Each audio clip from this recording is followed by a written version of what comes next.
Zoom it. Call to order the Parks and Recreation meeting for Monday, August 24th, 2026 at 4 p.m. And let's start with Pledge of Allegiance. Pledge of Allegiance to the flag of the United States of America and to the republic for which it stands, one nation under God, indivisible, with liberty and justice for all. Roll call, please. Ermeling is absent. Lopes, Here. Easker, Here. Sleater, Tetral. Item number 4, approval of minutes from previous meeting, July 27, 2026. What are your wishes? Move that we accept the minutes as presented. Second. Motion and a second. Any discussion? All those in favor say aye. Any opposed? Motion carries. Sorry to interrupt you. Barb is on her way. She's just running a little late. Okay, sounds good. Item number 5, public comments. I don't have any in front of me. Is there anybody online that wish to give public comments? Yes, Vern wishes to give a public comment. He has his hand raised. Okay. Go ahead, Jim. Good afternoon, Jim Pensnell, 5002 Arrow Street, Weston. Just wanted to comment on the fact of how disappointing it is to see this master plan with $0 attached to it. I understand we didn't send any of this stuff out for bid, but the last master plan we got for Kennedy Park had some preliminary estimated dollars towards it, and that's for that $15 million number that everybody's hanging their hat on of what it would cost to build, Miller Park on Alderson Street came from. But there's none of that here. It's also very disappointing to see a band shell and food truck things. Like, where did this stuff come from? I really hope that this plan is fleshed out when it's talked about. Like, I would hope that our dollars we paid for this plan get us more than the one page that's in the packet. If there is more than the one page that's in the packet, where is it? Why isn't it in the packet for the Parks and Recreation Committee to review and look at? I feel like we're withholding some of that information that's pretty important. Thank you. Thank you. Is there anybody else online that wish to give public comment? No one else has a hand raised. Was there anybody in the audience that wished to give public comment that just didn't fill out one of those forms? Okay, sounds good. Number 6, any written communications? Okay. Item number 7 under educational presentations and reports, update on Kennedy Park renovation and Everest Youth Hockey. So there is a brief update in the packet just about things, but that really tonight is about youth hockey and what they're going to talk about. Beautiful. All right. Thank you very much for hearing us out today. I'm Brad Hanson, 3003 Antelope Drive. I'm joined by Nick Melshap, the president of Everest Youth Hockey, Josh Swenson, the vice president of Everest Youth Hockey. I'm the communications director for our board here. What we're showing you tonight is not a request for funding. It's not anything concrete. What we want to do is present an idea to all of you tonight. And then we want to talk about whether this is something we should be pursuing further. So this is an opportunity to complete Kennedy Park with a flexible indoor space that serves Weston families, community organizations, athletes, visitors, and local businesses throughout the year. We, as the hockey organization, create the dependable winter foundation, but we think that the building's broader use will create immense community value. So this is kind of what we're talking about. The 3 numbers there, a 30,000 square foot indoor community space at Kennedy Park.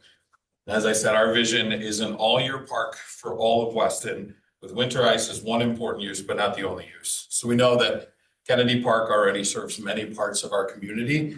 This concept gives it something that currently doesn't have: a substantial indoor weather-protected gathering space that can support recreation, markets, youth programs, events, tournaments, and everyday park visitors. As I said, we're not here today with a final building design. We don't have that. We don't have a funding request either. We are just here to ask whether this concept is promising enough to study properly. Next slide. So one space, every season, every community. The easiest way to understand this proposal is through the four numbers right there on your screen. 30,000 square feet, one adaptable indoor space, 12 months of potential usage, and 8 communities or user groups already identified. This is important because obviously you all know a single-use facility can be really hard to justify. That's not what we're trying to do here.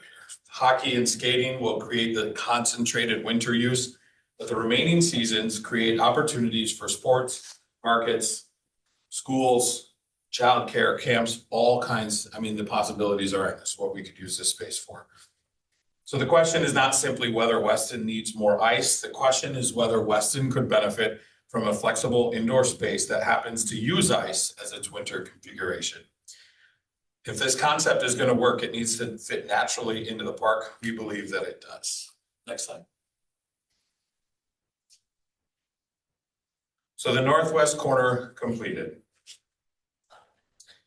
This concept would activate the northwest corner of Kennedy Park and turn an underused area into a year-round anchor. It would sit alongside the park's existing and planned amenities, including the pool, the splash pad, skate park, and future ball fields. We don't see this as something taking away from Kennedy Park. We see it as helping to complete the park. The building would provide an indoor counterpart to the outdoor investments we're already making there. Now, the proposed location also allows planning to be coordinated with the village's new well and utility building. That coordination, along with parking, access, traffic flow, compatibility with the park master plan, they would all need to be addressed in the next phase. Today, we're asking for permission to do that work, not suggesting it's already been done. Now, this image it's a concept, as I've said, not a final design. The feasibility process is where we bring in the community, the village staff, partners, and technical experts that would test and refine. Next slide. So this slide, I think, is the most important one in the deck that we're showing you today because it shows that this facility is not being proposed for one organization.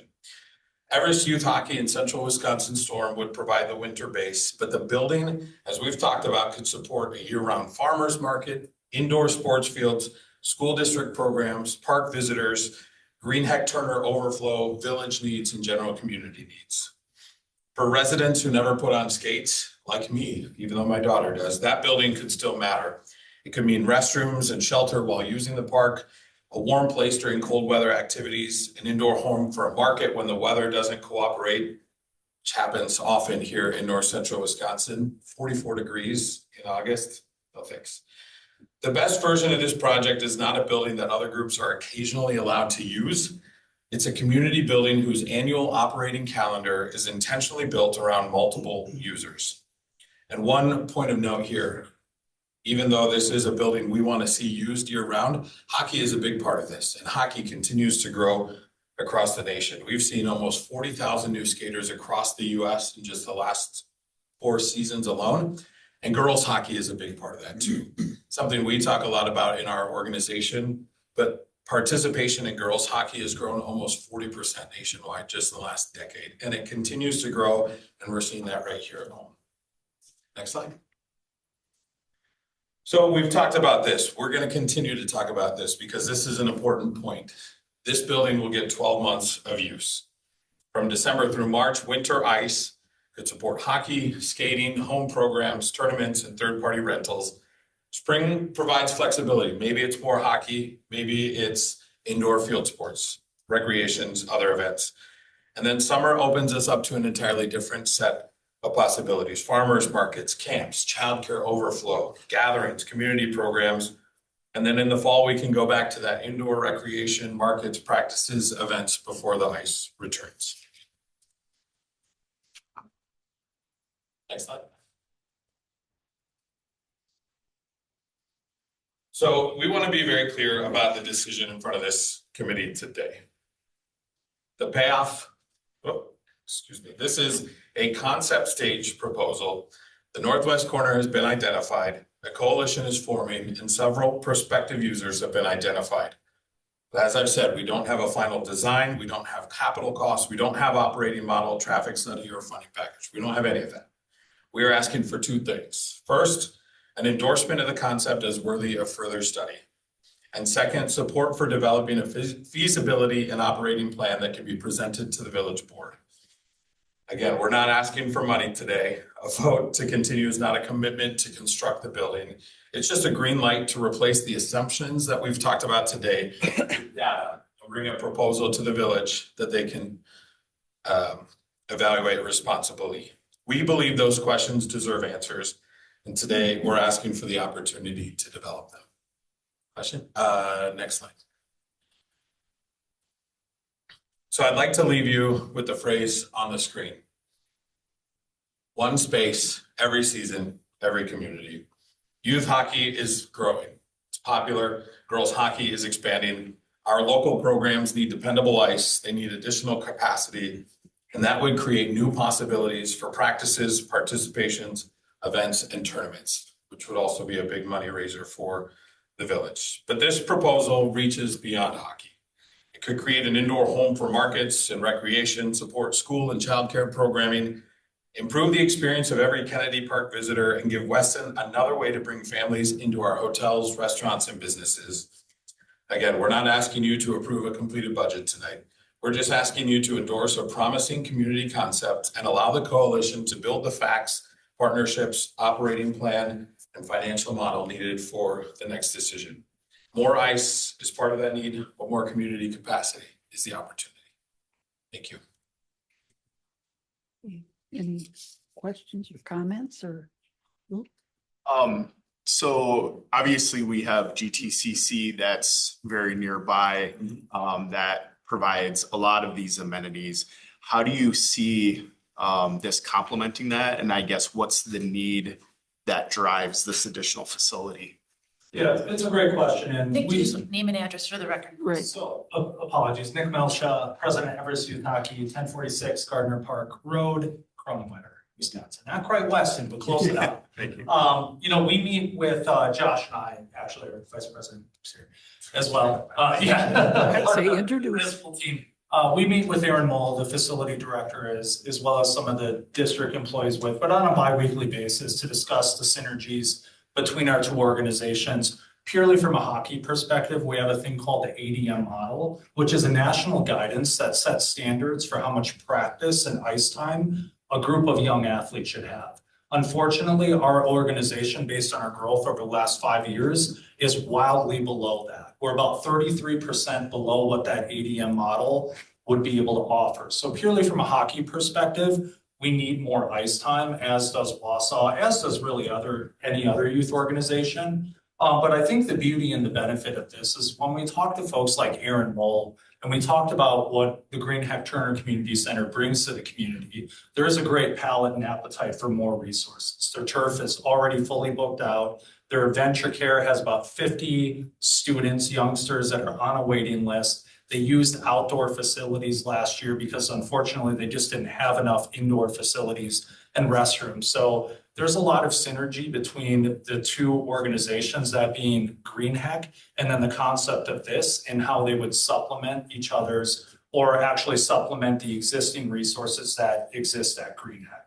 So just by virtue of that, when we talk about things like childcare, we talk about other activities that are already instilled in the community outside of hockey that operate at Green Heck, this really acts as not only as an overflow, but a complement to that facility, not in competition to. And I would just leave you with this, if you don't mind, with the board here, is that in our conversations with Aaron Moll and Green Heck, it is very clear that they seek a reciprocal relationship. They want to be involved. Our original idea was to build onto the existing district building. Unfortunately, fortunately, given some other things in the district, there are other referendums in place, consolidation of facilities, as everyone is aware, which effectively leaves that footprint in the existing footprint unavailable to us to expand into for anything that they want to do, adventure care or anything of that nature. So this facility provides another opportunity for that, as for them as well, whether that is purely from an operational and maintenance perspective or purely from a use perspective.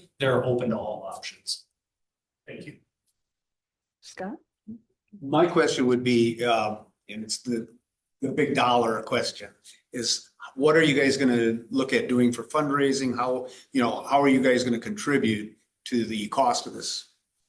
Yeah, again, another beautiful question. I think purely from an economics perspective, the way that we operate as an organization is flat in a sense of like our budget. Meaning we're not looking to lose money, we're looking not necessarily to gain money, but keep registration costs low. So that is kind of our ethos when we think about a monetary perspective and how we operate as an organization. When we go beyond this, we kind of look at this facility in the same way. We want it to be a caretaker to the community and be self-sufficient. We don't want individuals to have to go out and, heavily sell or for this to be unused or to sit vacant. And that's why, as Brad was noting, the various community stakeholders that are already kind of interested in investing to this, we see that the path for us to get to sustainability from an operational perspective is certainly there. Purely from an economics perspective, from a winner perspective, to use that term again, 100%, all of that facility would be used by either Everest Youth Hockey or another hockey organization. Wausau would be an example, Timberline Skating. So I can effectively guarantee every minute of ice that is available will be bought. Outside of that, when we look at summer, fall, that's where the farmers market comes into play. That's where Adventure Care comes into play. And that's where having consistent stakeholder groups in place that are reliable will be very important. And that's kind of the structure that we see. From a fundraising perspective, again, Scott, great question, just in a sense that not all of that is flushed out. I think as Brad articulated, what we're looking for is what do we as an organization need to bring to the table? What do we need to do to make this a reality? And then let's all partner with our community stakeholders, the folks that we know that want this to happen, that have ties in the community, businesses and otherwise, that would want to see this happen and start those conversations about, again, what are we even asking of them? We don't know that. I don't even know if we know that in perpetuity to say some of the folks that we've identified as likely investors in this particular endeavor. Again, we don't know if we're asking them for 3 million or 2 million or 1.5. And I think that's where we need kind of the village's support and direction and this investigation to understand, the realities and the economics behind it. Scott, Roger. Nothing. I am? Okay. Well, yeah, Scott kind of asked the question I had was the fundraising. I think it's a great idea, but at this time, Village, I guess, has too many other priorities we need to look at. So I don't know if you're asking us to invest in funds that we don't have. I don't know where it's going to go. I think if I'm interpreting this right, they're looking for permission to develop this plan further for us to see what it could be. Because right now it's kind of a vague idea, but we could get an idea of what the actual dollars and cents are, what the space needs are, what the impacts to the park are. And then we can have some of those tough conversations about who's going to be responsible for that money. Is there going to be any responsibility to the village at all? Which I appreciate, like that's kind of a place where we can only do so much.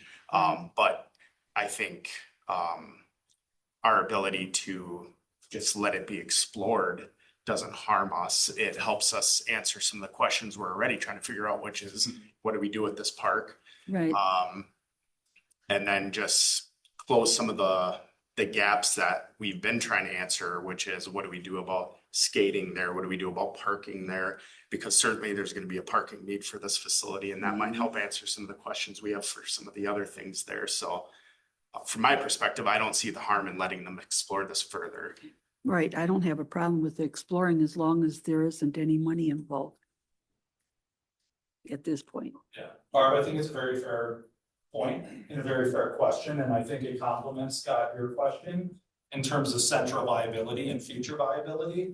One of the things that we had done previously was enter into a study, a very deep engineering study for a 2-rink arena.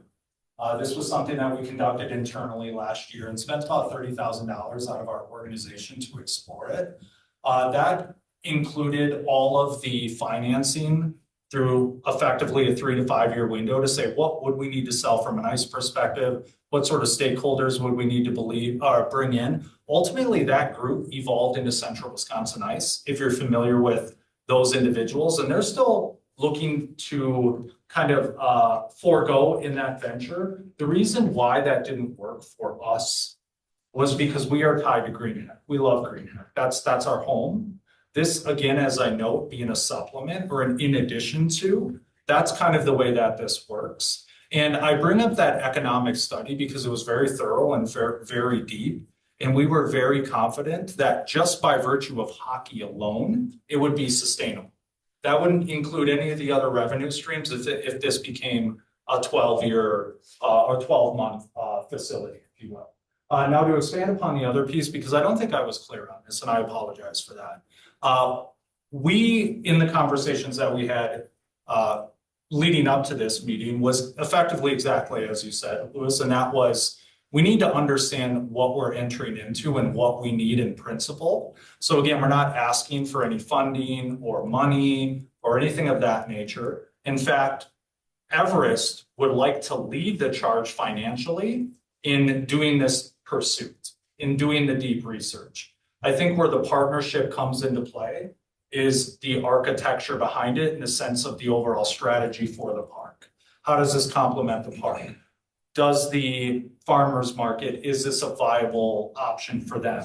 For the utility component, that of course is very much a Weston Village kind of municipal undertaking. So there's partnership in that as well. And I think that's where we need you. It's just in the discovery and exploration. Is there possible that there is some investments that go into that study from the village's point? Possibly. But I think as we see it, the discovery, investigation, and viability is predominantly going to fall on our shoulders from my economic perspective for getting this jump started. So I think at this point, Barb, it's really just about reciprocity in the relationship and permission to say, yes, this makes sense. This is something we think as a group is worthy of further exploration. And once we get the finite, nuanced understanding of what are the economics, what do we need to fundraise? What would the village be on the hook for? All of those other pieces that are so utterly important to decision-making, I would presume we would have more solidified after we do the initial stage of investigation. I hope that clarifies if I wasn't clear on the front end. Right, because I know you were talking, that you didn't need any money, but then I'm at this time and I'm going, okay, if you're going to be doing this study, is it going to come back at us? And at this point, I don't think the residents would be too happy if we, went forward spending money right at this time. I think it's very fair. And I think what we've observed from the community is that there's a large appetite for the park to be a community-based ecosystem versus that of an athletic-only ecosystem or even a baseball-only ecosystem. And I think that's why we're so excited about this, because this truly is a facility that provides amenities for many different aspects of the community. I like the idea. It's just, like I said, funding will be a problem. Anybody else? Go ahead. Just follow-up question from Michael. Or maybe Sean, our existing facilities that are there, how do you feel that this could impact our needs there, or would those get it moved, or would they be built into this project, or is it too early to kind of know? Yeah, I guess that was probably the discussion we had when kind of first put together the Kennedy Park plan and we have 4 buildings in that corner. 2 of which aren't really used for anything. It's an old warming house that hasn't been open for 4 or 5 or 6 years. It's COVID. Yeah, since COVID. I mean, we do have our well house, which needs some upgrades and would be part of a future treatment plant project. So that's kind of where the synergy here is. If, it doesn't need to be its own building, it just needs space inside a future building. Then we have the old park shop where we still store mowers, the Zamboni in the wintertime, and, other equipment for the park and the pool. So I think still having space there is probably a necessity, no matter what. I mean, even our concept plan had always this little building over there, which would include the well and, we kind of called it a multi-purpose building, so it would maybe have a gathering place or, some other use, get a warming house back up and running for the winter. But I think all those things can work together with, whether it's different exterior doors or however we would create a building in the future. I guess the one thing is the well is where the well is. We can't really move that around. So however else the ice, the sheet of ice and locker rooms or whatever other amenities we maybe are looking for would fit into that. Okay. Well, I would ask Renee, do you think farmer's market, because it would be summer, because winter they're gonna have hockey. So I can't, Yeah, I mean, I know initially they talked about just having like a roof over it and having it open. okay. And I could see that in the summertime, and then the vendors just pull up to the, like, on the ends Right. and go around that with a nice roof where, their produce and everything is under the roof and customers can walk.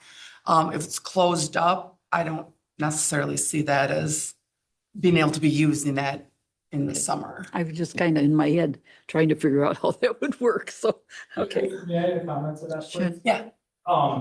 Because I think it's a really important factor in this discussion as well, because the original concept was that of a covered outdoor rink, and we are of the mind, transparently, we want ice. We just want our kids need ice. That's really the fundamental ask.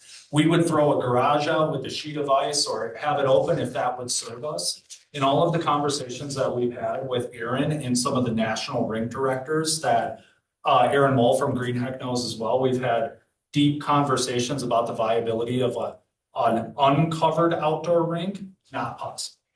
Just with seasonal changes. Which makes sense for hockey. Yeah, this doesn't work, right? So then we throw a cover. We just throw over a very simplistic roof. Will that serve our needs? Possibly. But we would likely only get less than 2 months of solid ice time from that, given variability in climate. So that means that for it to be cold enough. So that would mean then we would need infrastructure underneath the concrete to be able to freeze the ice to keep it longer. So then when we start doing that, then our price tag effectively, when we start talking economics, Barb, then it comes to about $3 million. The gap from the conversations we've had from an outdoor covered ice sheet to a fully enclosed building, the delta is about another $3.5 to $4 million. What the individuals that we've been consulting with and advising with and looking at our growth and all of these other things is likely what we would come back to a year or two later from them would say, hey, we'd like to cover this. Because it already, again, the cost delta, what you get out of it purely from a community economics perspective, having it uncovered with a roof really doesn't serve us. Exactly. Also, when you think of what Michael brought up about the reciprocity and synergy in the existing well, the infrastructure, some of the buildings that are already there, kind of already just complements that. We would love to start at minimal viable product. Like give us the least expensive thing we can do to get us where we want to go. But we can't be too short-sighted. And we feel like this is frankly, the best solution that brings us a step forward into greater community involvement and still makes it sustainable as a building, as a facility, not just on a short-term or long-term basis.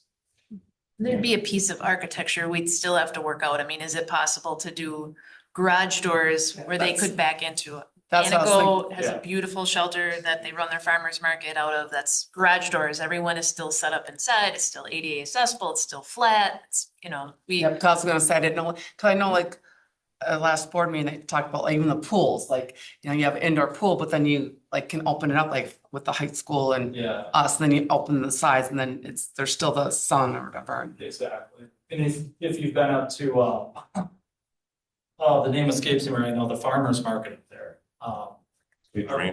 Thank you. Saint Germain, I brought this up last time. And oddly enough, they put an ice rink in this year. But they just have a covered pavilion. And the vendors that are in there at that flea market are mainstays.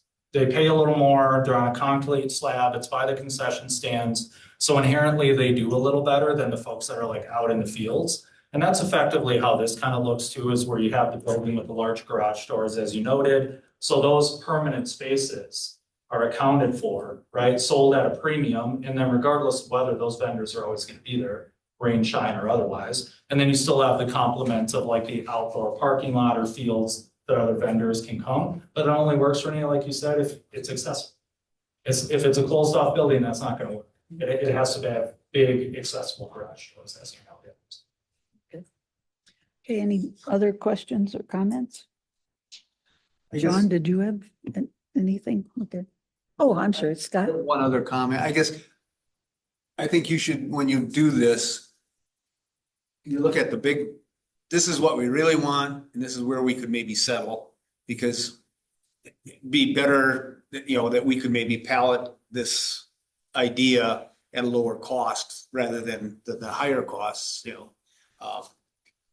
It'd be good to look at options on what you're gonna do there. Yeah. Yeah, we had a couple laid out, Scott, 3 in particular, as I kind of noted. And I think there's still a story to be told on that front. And I do think that it warrants further investigation and discovery, because maybe there is somewhere in the middle we haven't seen, that we haven't been advised or consulted on. We feel pretty confident, relatively certain. We're working with an outfit, Ross and Associates out of Minnesota. They've stood up a bunch of different ice rinks already, so they're kind of consulting us. This was a recommendation by Greenheck. Again, we have a great relationship with, they brought us in.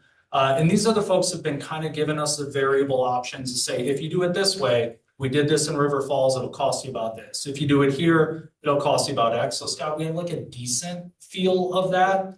And again, what we felt like we're proposing here today is the best outcome, not just for hockey, but for Weston. Yeah. Okay. Are we all good? Yep. Okay, thank you for coming. Thank you for your time, very much appreciated. Thank you. Okay. And I have to apologize for running late. I had it in my head. It was starting at 4:30 and I had plenty of time and I was taking it till the light went off. Okay. Let's see. Item 7 is done. Update, you wanna see if, this group has anything Okay, on today? okay, yes. Would you like to step and again, give your name and address, just? Jimmy Olofsson, 5503 Winding Creek Drive, Weston. Not a lot of updates since last month.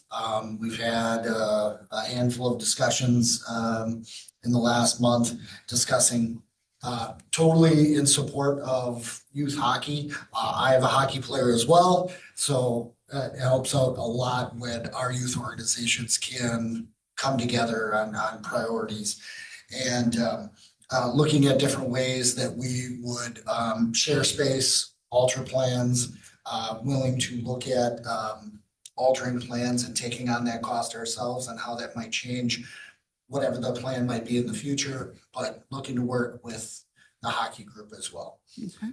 We've talked about some of the priorities going forward now that we've been through our first year of being on the fields, and it's been a really good experience and what some of those priorities might be looking towards that next step. So. Okay, any questions? Questions? I just wanted to give thanks to your guys' social media. It's been cool to see you guys advertising the other things that are happening in the park and sharing that. And also, some of the visuals that have been out there from above and seeing how the farmers market has been working with the games that you guys have going on and all that. I've appreciated seeing that. So kudos to you guys for putting that together. I think a great message from those guys, understanding how everybody can utilize that park, and we want to be a part of it. We don't want to be the entire thing. We understand the farmers market is a huge thing. It's a great benefit for everybody. We want to figure out how that works within our plans and in our baseball and softball seasons as well. Same thing as we move forward with hockey and the skateboard park. Everything that we want to make sure that it's usable space, things like shade, accessibility with ramps and blacktop and pavement, so people can get through the park as they need to get to ball games or to hockey. And so any way that we can help in any of those plans, we're definitely going to take the lead on that. Okay, anybody else? Okay, thank you. Thank you. Okay. Now, item 8, discussion and possible action Mott Miller Park Master Plan. So this is your first look at the master plan. Current input that was given to the consultant was from staff. And then they performed a site visit. And it was just based on some things that we had ideas on. But this is a chance for the Park and Rec Committee to give your input, see what you see, changes you would suggest. We didn't ask for a cost estimate on this because we know there's gonna be changes yet. We're planning on doing a public input meeting and potentially right now it's September 3rd, so it'd be next Thursday. They set over a date today of a potential public input meeting for the master plan. We knew we needed committee, board, and public input before actually having a master plan. So this is a concept plan. And I don't know if you all had a chance to take a close look at it. But it incorporates some of the existing features.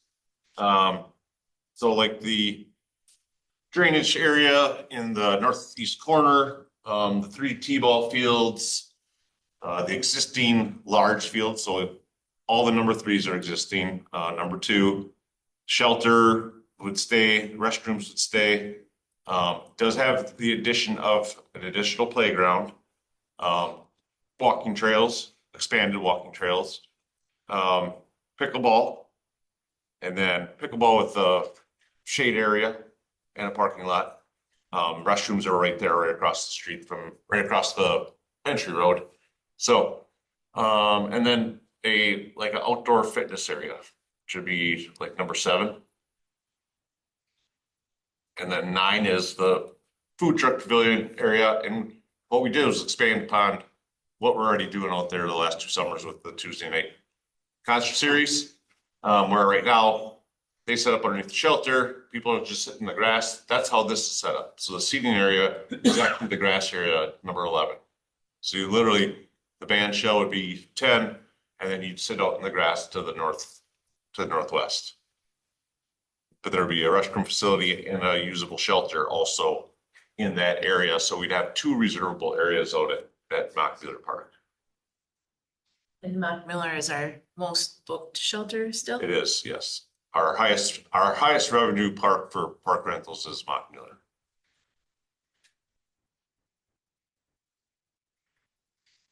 Went over the revenue, and just this park to date for this season was almost nearly half of the revenue for the whole season for all 7 shelters we have. Just because we have new members, maybe Michael wants to cover. We're redoing that road, the line's gonna run through there, so that it makes sense that the bathroom piece would be at that side, because that's where the utilities are gonna enter. Yeah, we have I think it's a 2028 scheduled reconstruction of Ross Ave. It's a joint project with the town of Weston, and with that, we'd be looping water and sewer utilities, and primarily as a way to future serve property to the east there. The sanitary sewer would run along kind of that north lot line, kind of under where the proposed trail would be. So, right now the bathrooms are at the far south side of the park, only because that's where water and sewer currently is. And even there, the sanitary sewer has its own mini lift station and pumps its wastewater kind of almost to Creel, the intersection of Creel and Quentin. So this would be a chance for a larger bathroom facility that'd be able to handle more patrons and be a traditional gravity system too. So Would you eliminate the other one? I don't think we'd have to eliminate it, but we just know it has a capacity limits. So I mean, right now, I think it just stays. There's no proposal to remove it. It would just be if we wanted to, and I guess. Yeah, there's no sanitary sewer in Quentin in that stretch, so. Right. We have a lift station behind the restroom facility and pumps approximately 700 feet to get the Yeah, I can remember when we were trying to figure out how to put a restroom in there, that was, that was the limitations we had. Yeah, I mean, the water's already in the street. Yeah.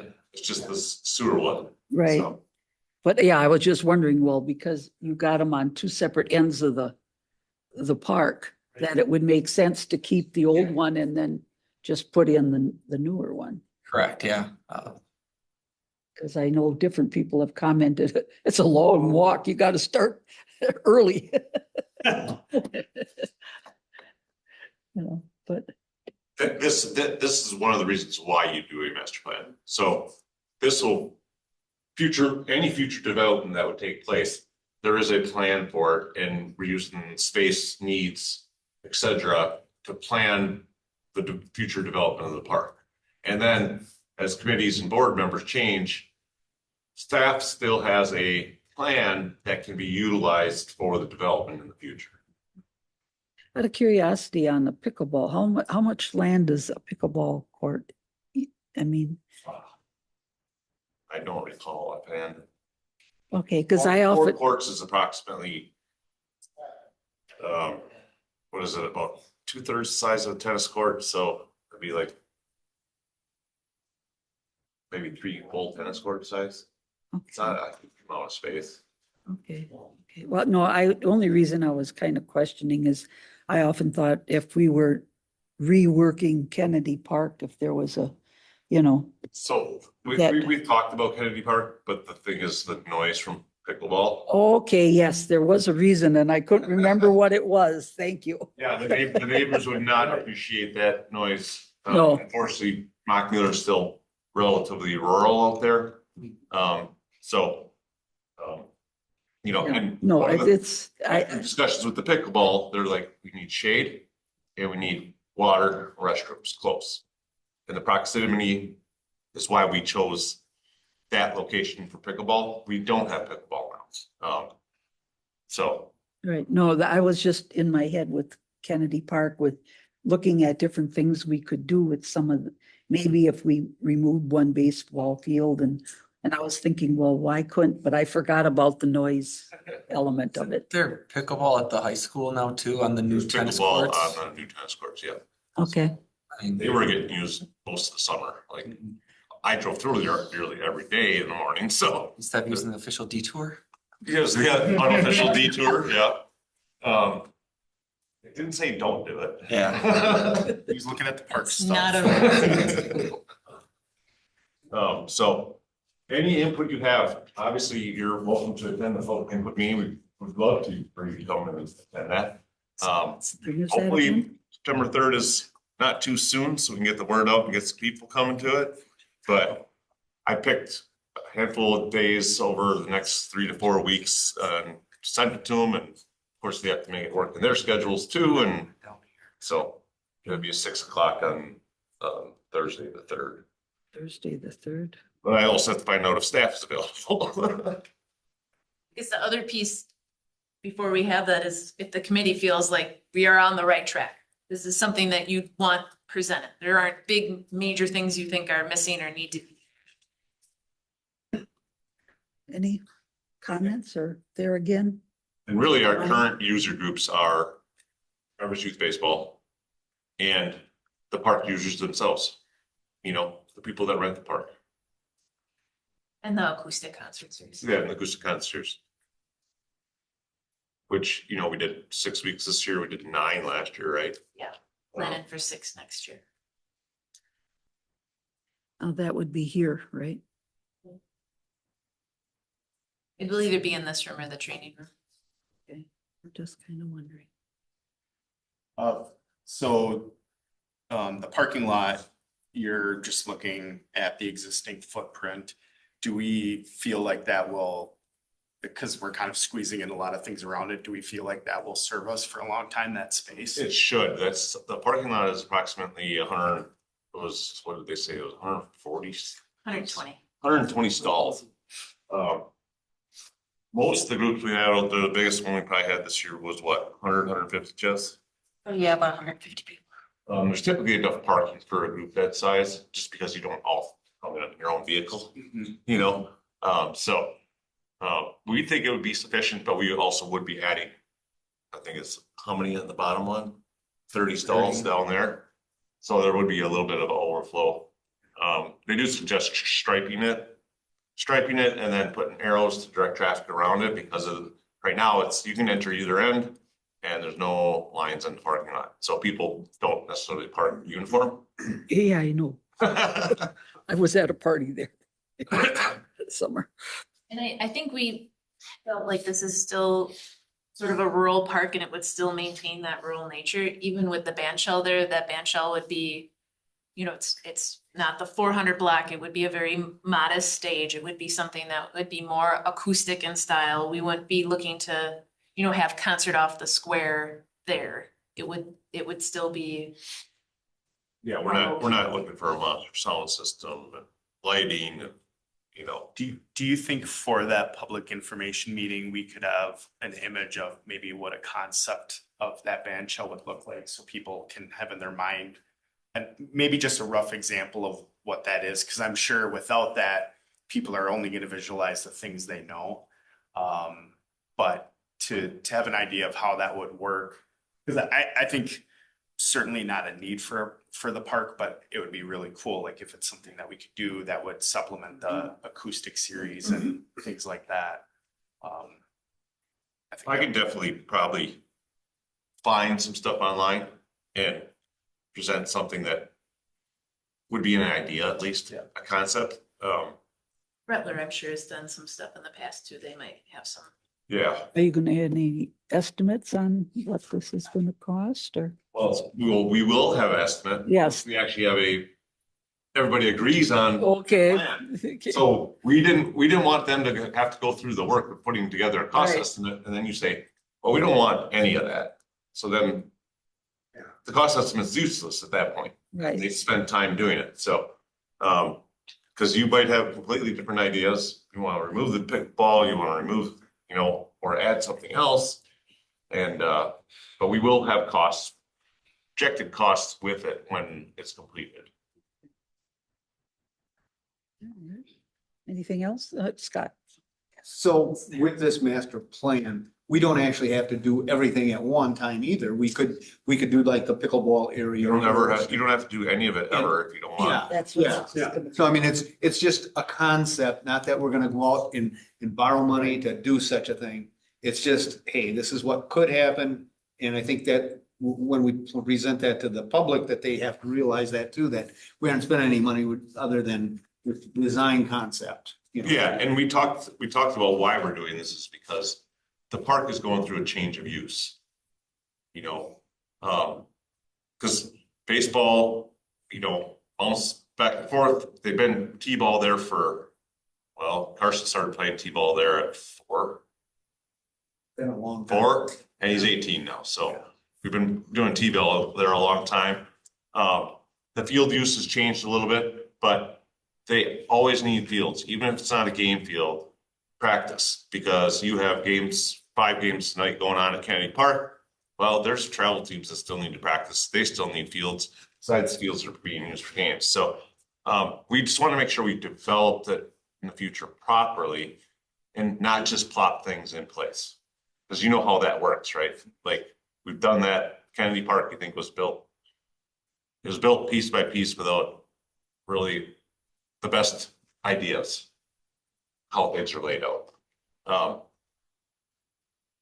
And we have, I guess, we get parkland fees too, when subdivisions and those items come into play too, so. Knowing, you know, if there is a subdivision all of a sudden built on the other side of the road, you know, hey, here's how we can plan to build this park now with that money that's coming through, so. But do the pickleball before. I was down in Marathon Park this morning and they were just, every pickleball court was being used, so. Okay. it's full. Well, that was gonna be my next question. It is in this plan, is there, if, say, a group decided that maybe this wasn't so far out that they kind of liked the pickleball, is there a way of expanding it or no? There's room for expansion, as you see, like it's literally land, they're just showing landscaping Right. there in the T-ball field, so. For another. You know, I mean, I was You just know, sitting there and we- thinking that, Well, you were here for the discussions with the pickleball group, and I mean, when they were looking at 16 courts, well, we definitely would have had to expand our parking that, because you got, and running tournaments and stuff like that, so, I mean, I think it would be more recreational play, because even if we expanded it to 8 or 12 courts, we'd still have to accommodate some more parking somehow in that southern area. okay. Would it No, be, that was just a thought, what, expanding it, Michael? I guess, would it be helpful to try to show what's existing out there already? I think sometimes we show these and, I know that number 2 and the 3 number 3s, the number 1, the number 4, the number, whatever, some of those walking trails, they already exist out there. So trying to show like, this is what we have at the park and here's kind of the adjustments or the enhancements that would be put out there. I don't know. Field trip too. Or we could take a field trip and, No. Or You know, if mark you- what's there and Well, if you, and stripes. you might remember, we did have a 12-hole disc golf course out there. Right, And it utilized that prairie area where number 12 is to the northwest corner. We're just looking at a way to use it again.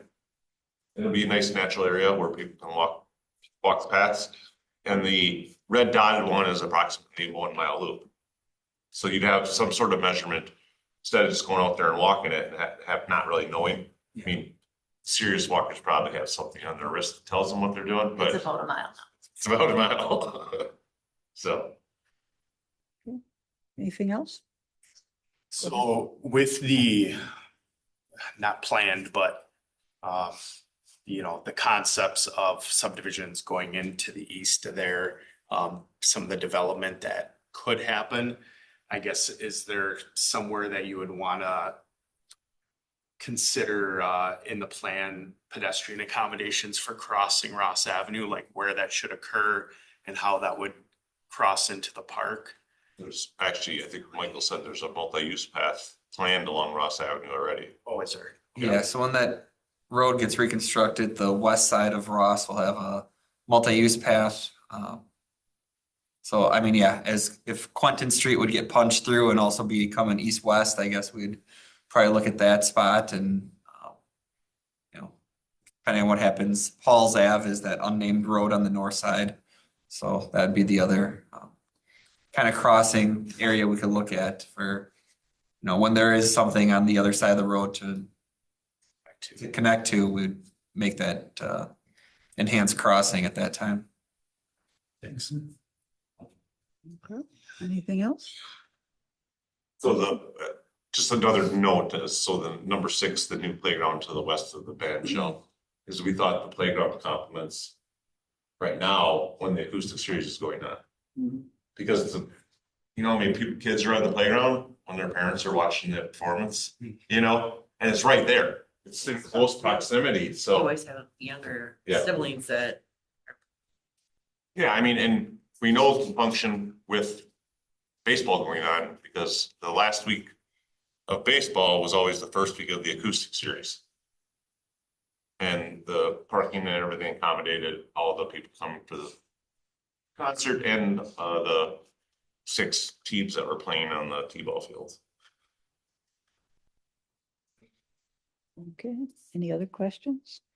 Comments? Any input, changes, something that you really don't think we should put or something additional? I think it looks great.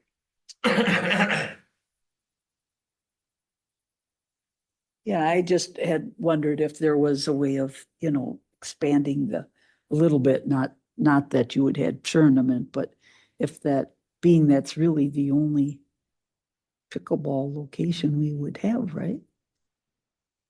I was just wondering if there was room to expand if that Yeah, came down I to mean, it. when the pickleball people were in, I mean, the locations we looked at. Right. were more rural. We looked at well 7 and 8, the field south of there. Prosper development has not taken place, but that would be a rural enough site, but it's, Rustic right now. it's very rustic, yes. But if you all traveled, you've seen pickleball facilities at various places. Mhm. I mean, I was in Florida, I was in Alabama, there's pickleball at these resorts and Right.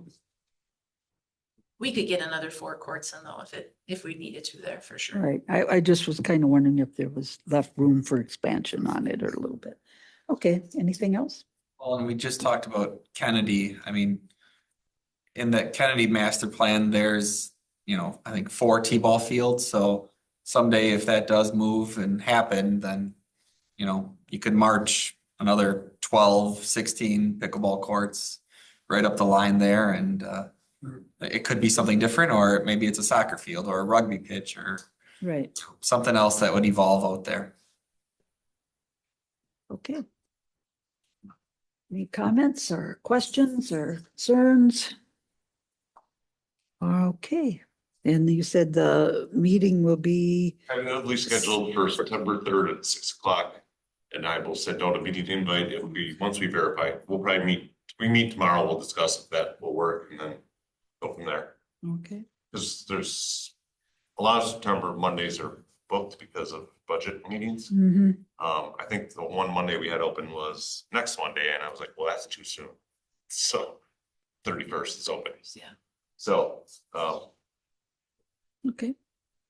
they do have a backup tentative date. If you could make it, that would be good to listen to what the concept is. And Of course, you can still make changes. Come to the Right. public input meeting and Right. Okay, thank you.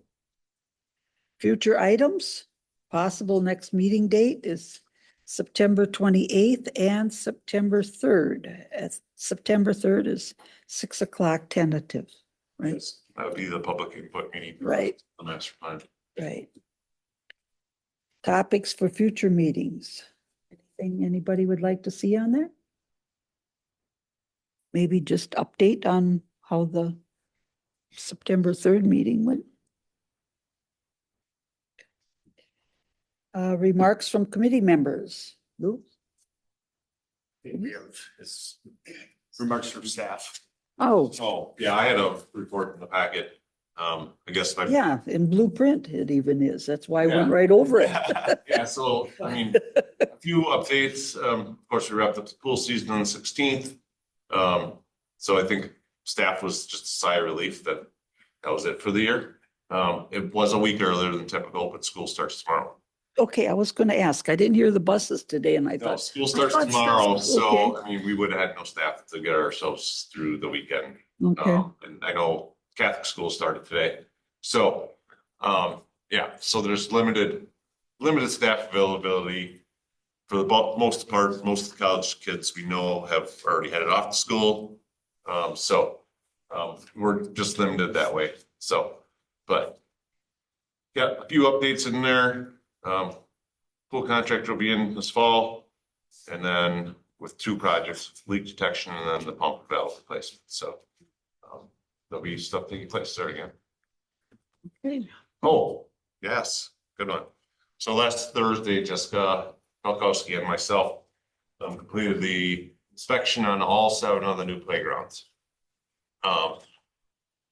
Found a few things, couple loose bolts, missing bolts, cracked panel, but for the most part, the stuff that was initially brought up, like scratches and stuff like that, they had taken care of. They had taken care of all those repairs back in May already. But when we talked in March, we were gonna do a final inspection, so we've been waiting to do this. Some of our warranty parts came in probably 2 weeks ago, 3 weeks ago. They installed those. So everything is currently working order, but we do have three net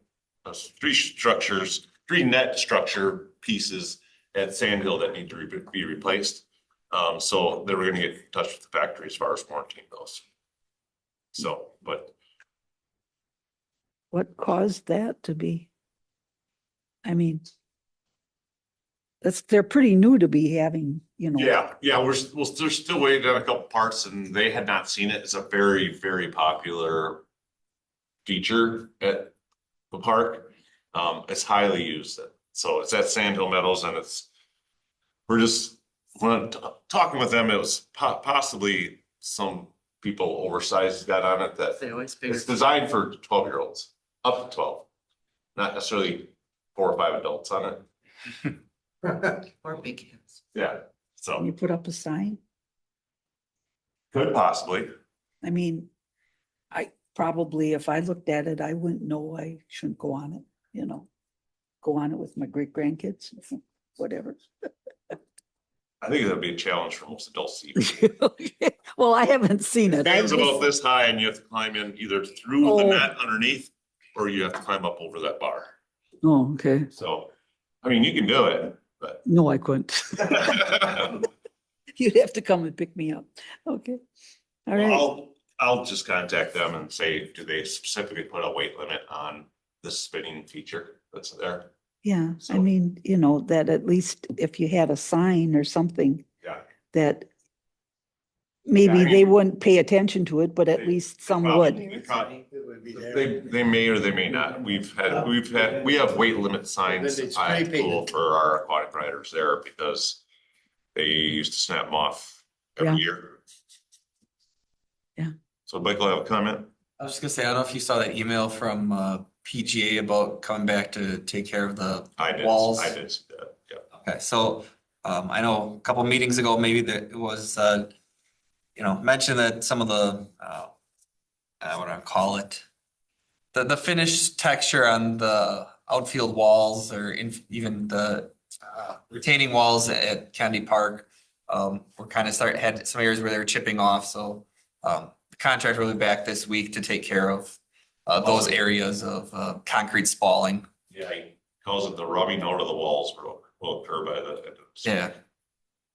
So that was one thing we're waiting kind of till, again, the end of baseball, softball season, so that whatever, was gonna pop off, hopefully has by now and can get all that fixed, so. Anything else? And we'll still be doing a walkthrough with them too. I know Kurt had reached out to us this spring and asking if we were gonna do a final walkthrough because it wasn't complete when we did the walkthrough last year, so. Correct. Okay, anything else from staff? Like I said, it was in blue and I just ignored it. We all welcome to join us for the 6 o'clock budget meeting. 5:30. Yeah, 5:30. 5:30. Yep. Hurry up and do it. Yeah, I was just gonna say. Plenty of time. Okay, now remarks from committee members. Ruth?